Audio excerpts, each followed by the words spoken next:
এসব ডিভোর্স বাদ দাও, ডিভোর্স দেওয়া লাগবে না।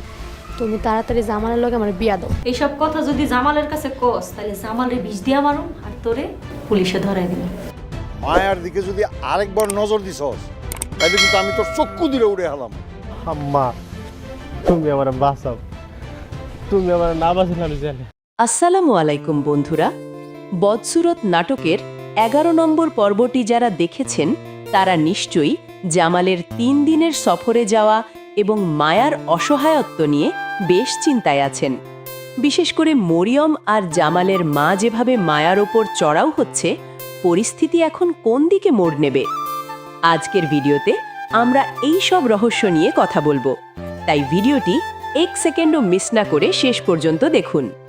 বন্ধুরা, 11 নম্বর পর্বে আমরা দেখেছি জামাল তার মন শান্ত করতে 3 দিনের তবলিগি সফরে চলে যাচ্ছে। তবে যাওয়ার আগে সে কিন্তু স্পষ্ট করে বলে গেছে যে মায়া এখনও তার বিবাহিত স্ত্রী এবং মায়ার দেখাশোনা করা তার দায়িত্ব। এমনকি মরিয়ম যখন মায়াকে অপমান করছিল তখন জামাল সরাসরি জানিয়ে দিয়েছে যে বিয়ের আগে মরিয়ম যেন বেশি মাতব্বরি না করে। জামালের এই শক্ত অবস্থানই এখন মরিয়ম আর শাশুড়ির মাথা ব্যথার কারণ হয়ে দাঁড়িয়েছে। তাই আগামী 12 নম্বর পর্বে আমরা হয়তো বড় কোনো বিস্ফোরণ দেখতে পাব। জামাল বাড়ি না থাকার পুরো সুযোগটাই কাজে লাগাবে মরিয়ম।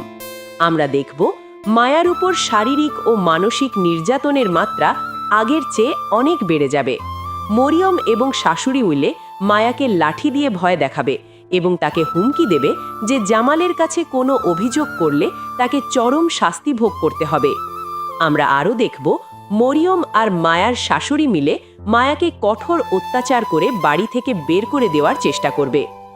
অন্যদিকে রোমানকে সেই ভিডিও নিয়ে যে ব্ল্যাকমেল করা হচ্ছে, 12 নম্বর পর্বে সেই রহস্য আরও ঘনীভূত হতে পারে।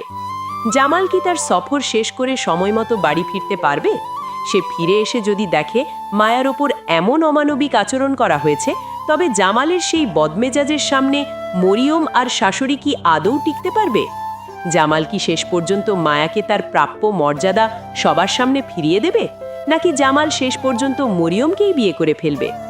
বন্ধুরা, আপনাদের কি মনে হয়, মায়া কি এই অত্যাচার সহ্য করে বাড়িতে পড়ে থাকবে, নাকি কোনো বড় সিদ্ধান্ত নেবে? আপনাদের মূল্যবান মতামত অবশ্যই কমেন্ট করে জানান। আর প্রতিটি পর্বের এমন সঠিক আপডেট সবার আগে পেতে আমাদের এই চ্যানেলটি এক্ষুনি সাবস্ক্রাইব করে রাখুন। দেখা হবে নতুন ভিডিওতে। ধন্যবাদ।